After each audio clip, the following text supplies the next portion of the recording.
এই বছর ধরো বিভিন্ন জটিলতার কারণে ওই প্রতি কোরবানটা দিতে পারিনি, শরীরকে নেওয়া লাগছে, বুঝছো? এটা সমস্যা নাই, পরবর্তীতে ইনশাল্লাহ ঠিক হয়ে যাবে। আসসালামু আলাইকুম সেলিম কাকা। কাকা ভালো আছেন নি? ওয়ালাইকুম সালাম। কে এটা? নূর করিমের ছেলে আর কি। ও আচ্ছা, নূর করিম, ভালো আছো না? জি আঙ্কেল ভালো তোমার আছি। আব্বুর সাথে আমার খুব ভালো সম্পর্ক, তো এখনকার চলে গেছে বলে কিছুদিন আগে। জি। তবে উঠছিল, অনেক উড়াউড়ি করছে, বুঝছো? এগুলো বললে খারাপ দেখা যায়। আমি তো ঢাকা চলে গেছি, সেটেল হয়ে গেছি।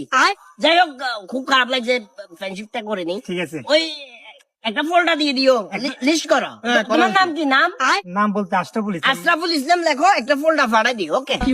আঙ্কেল একটা ফোনটা বলতে বুঝি না। না না, ওই যে কোরবান আসতেছে না সামনে, কোরবানির গোস্ত লিস্ট করতেছি, কাকে কাকে দেওয়া যায়, বুঝছো? এখানে দিতেছেন এবারে? না না না, শরীরে আমি সামনের বছর একা দিব ইনশাল্লাহ। আচ্ছা আচ্ছা, এই আইফোন 1,76,000 টাকা, বুঝছেন? একা কোরবান দিতেছি 2,75,000 টাকা গরু রেট পড়ছে, লাগলে নিয়েন। এই করে কি ছেলেটা, কি করে আমি তো বুঝতেছি না, আইফোন নিয়ে ঘুরতেছে আসলে।